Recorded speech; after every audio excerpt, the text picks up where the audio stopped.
네. 오늘은 결측치를 좀 다루는 방법을 설명하고 시작을 하도록 하겠습니다. 어, 저번에 이제 타이타닉 데이터 같은 경우에는 이제 비어있는 값들이 좀 많이 있었는데, 그러한 그 데이터가 있을 때 결측치를 이제 파악하고, 그것을 이제 처리하는 방법에 대해서 살펴보도록 하겠습니다. 먼저 그 데이터는 제가 이제 미리 올려놨는데, 요러한 방식으로 결측체가 있을 때, 그러니까 요게 낭이라고 되어 있는 부분 있죠. 이게 이제 빈칸이라는 의미죠. 이렇게 이제 결측치가 있고, 여기도 이제 결측치가 있습니다. C열에는 결측치가 굉장히 많이 보이고, D하고 이제 2열에도 이제 조금씩 보이네요. 일단 이런 결측치를 이제 파악하는 방법은 먼저 이제 숫자별로, 그러니까 그 컬럼별로 이 결측체가 이제 몇 개 있는지 결측치의 숫자를 파악을 해야 되겠죠. 우선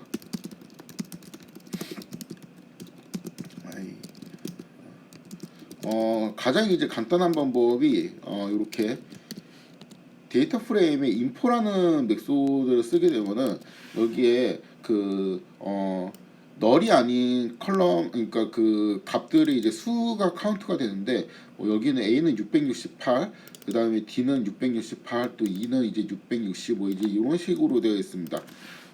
DF의 이제 쉐입을 보면은 DF는 이제 1000개의 로우가 있고, 그 다음에 5개의 컬럼이 있거든요. 그러니까 1000개의 로우 중에서 결측치가 대충 한 350개 정도, 350개에서 한 400개 정도 그 사이에 이제 결측치가 있죠. 그렇죠? 그래서 요 인포를 통해서 이제 결측치가 한 30%에서 35% 정도 이제 결측치가 있다라는 거를 살펴볼 수 있습니다.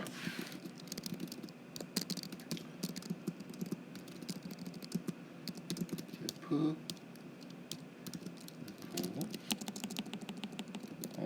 이게 이제 가장 일반적인 방식이고, 그 다음에 또 다른 방식은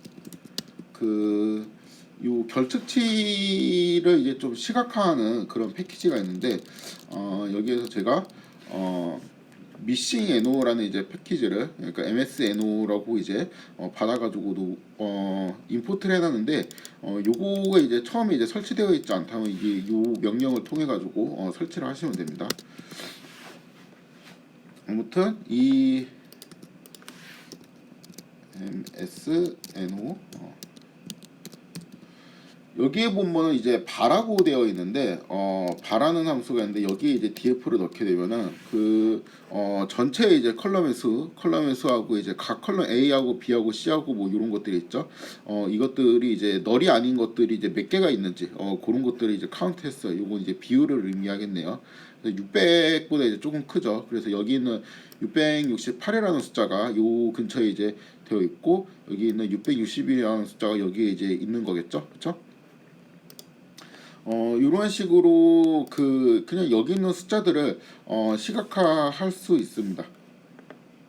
그래서 요렇게 인포를 쓰거나 아니면은 요러한 간단한 패키지에 있는 바플러스를 이용해서 결측치가 이제 몇 개가 있는지 그런 숫자를 이제 파악을 할 수가 있어요. 그 다음에 5번인가?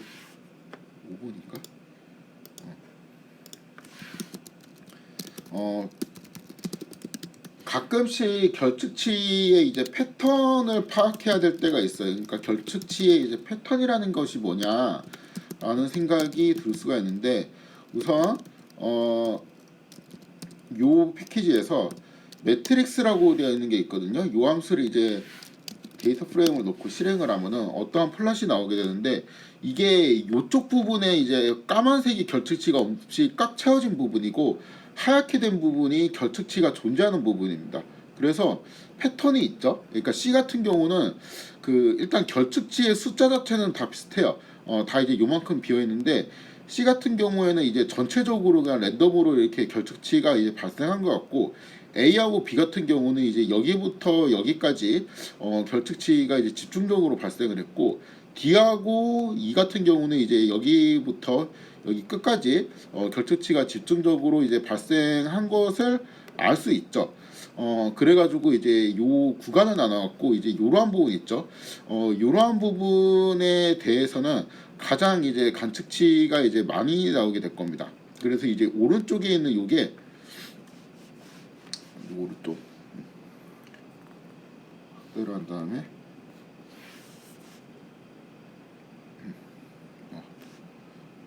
그다음에 자,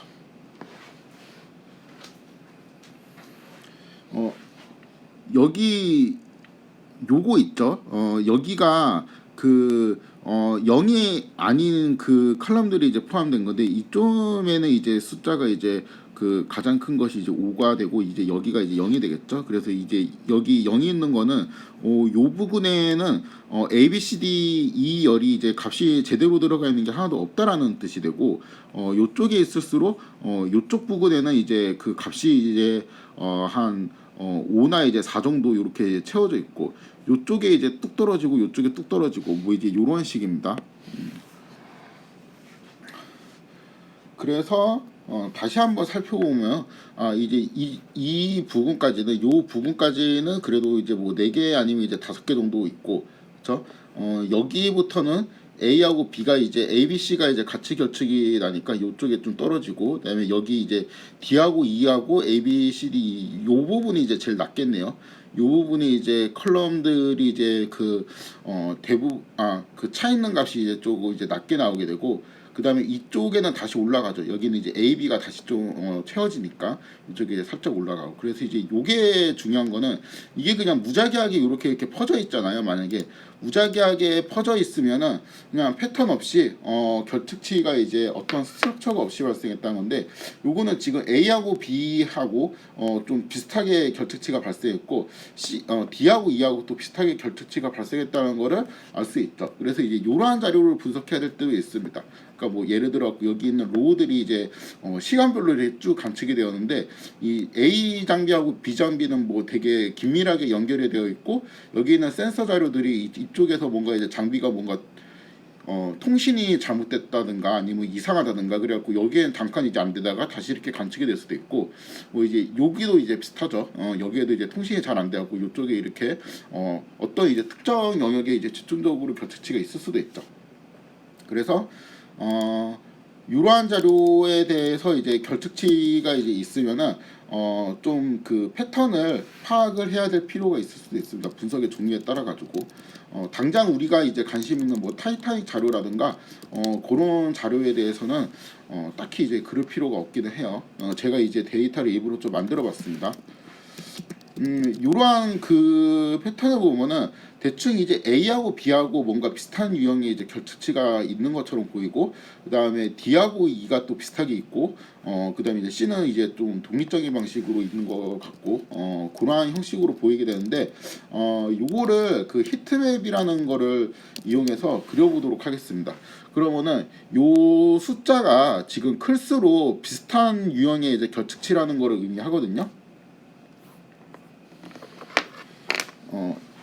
지금 이제 요거 같은 경우는 여기는 B고 여기는 A니까 A하고 B에 대한 뭔가 이제 비슷한 거라는 거예요.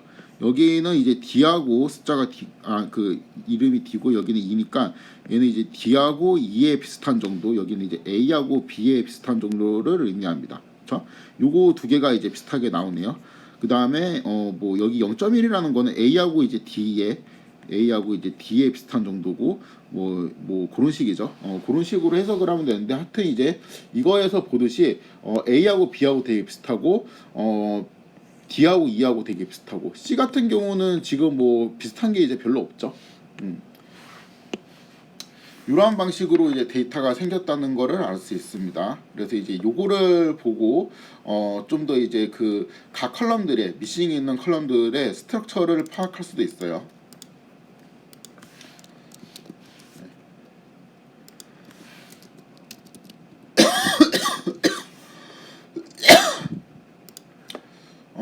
그 다음에 이 방금 말한 이 비슷한 정도라는 거 있죠. 비슷한 정도라는 거를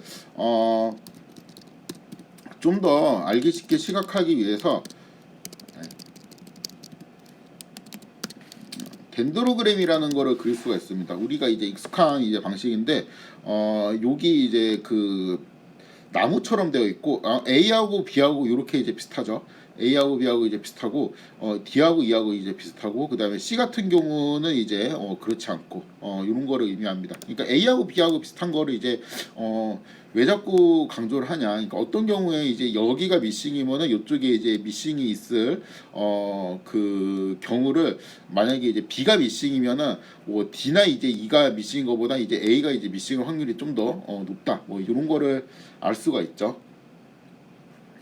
그래서 요렇게 이제 비슷한 것끼리 그러니까 가로 쪽이 이제 가까울수록 이제 비슷하다라고 볼 수가 있겠죠.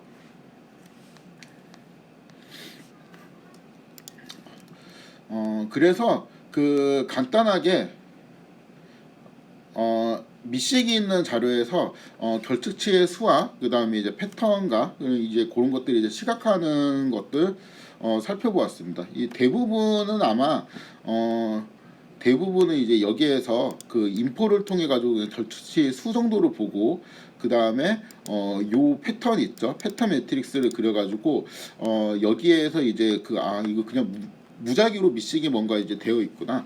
요 정도만 파악을 하면 되고 이렇게 어떤 스트럭처가 있는 구조의 이제 미싱에 대해서는 그렇게 경진대 수준에서는 많이 다루지는 않을 것 같아요. 제가 그렇게 뭐 많이 해본 건 아니지만 그래도 뭐 꽤 자주 있는 유형의 패턴은 아닙니다. 다만 이제 연구를 할 때나 그럴 때는 이제 이러한 패턴을 자주 만날 수도 있습니다. 아무튼 잠깐 이제 끊었다가 이러한 이제 결측치가 그런 이제 발생했으면은 이제 대충 뭐 숫자가 몇 개 있고 어떠한 방식으로 결측치가 분포가 되어 있고 이런 것들을 이제 살펴봤는데 그거보다 이제 실질적으로 더 중요한 거는 이 결측치를 어떻게 처리하냐죠. 그래서 그것을 처리하는 방법에 대해서 이어서 설명하도록 하겠습니다.